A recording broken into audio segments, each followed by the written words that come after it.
Olá pessoal, tudo bem? Como vão?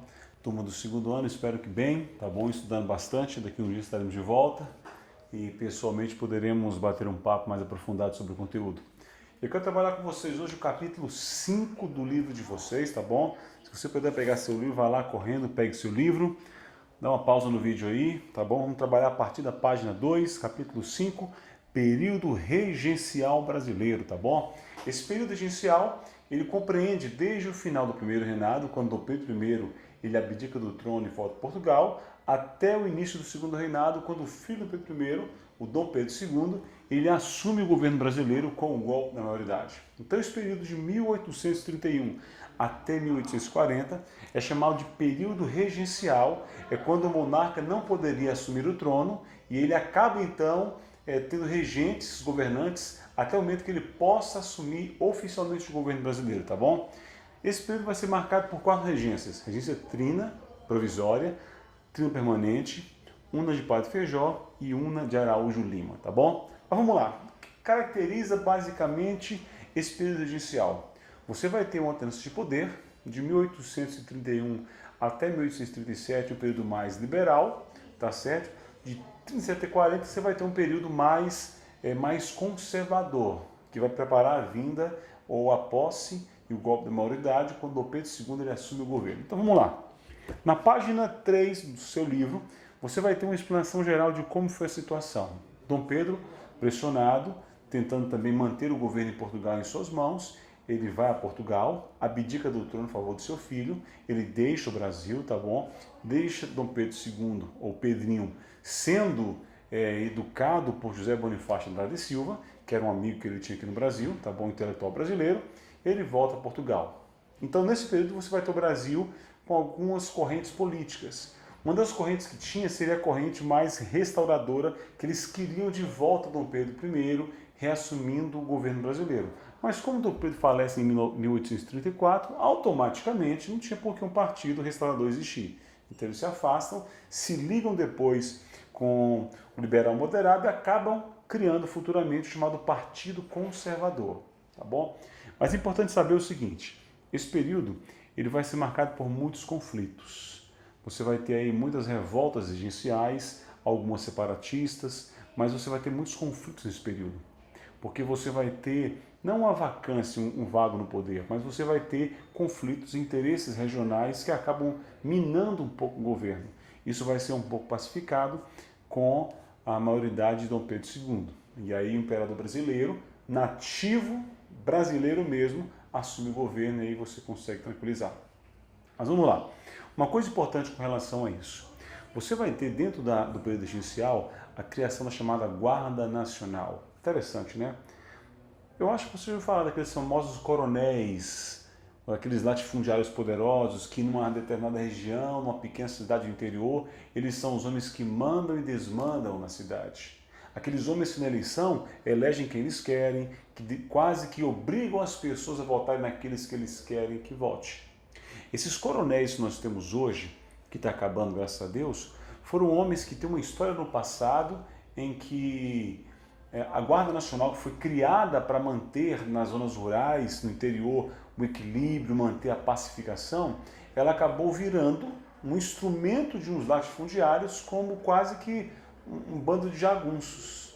Então se misturava muito os limites do interesse pessoal com os limites do interesse público. O privado acabou sobressaindo ao público. Então as guardas nacionais acabaram virando um bando de jagunços, não de maneira geral, mas em muitos casos, para interesses dos latifundiários que impunham a sua força aos mais fracos, tá bom? Essa é uma questão.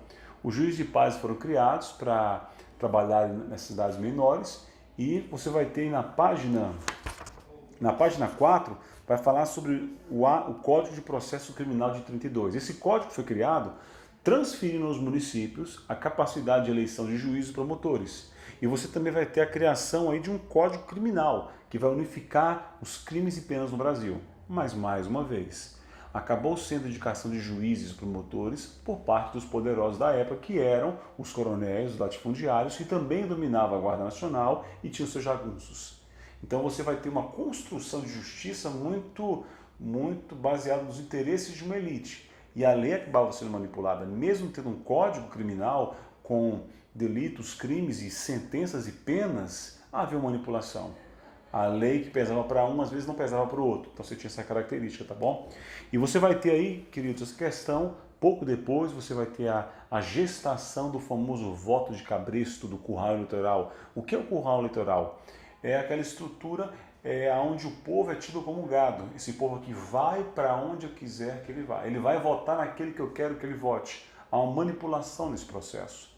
O voto de cabresto, que começou a ser constituído nessa época, ele tinha um peso de... Eu votava porque eu sou afilhado do coronel fulano de tal, eu votava porque eu era obrigado a votar, ou eu votava porque comprava o meu voto. Então tinha uma série de situações que mantinha uma política que ela vai ter a sua culminância maior na República Velha, no café com leite. Mas as raízes do voto de cabresto, do coronelismo, do curral eleitoral, vai ter lá na regência o seu início, o seu processo embrionário, tá bom? Essa é uma questão bem interessante. Em 1834, quando Dom Pedro I falece, eles vão criar o chamado Ato Adicional. Você pode marcar na sua página 5, tá bom? Você pega seu livro aí na página 5, vai ter assim, Ato Adicional de 1834. O que foi esse ato?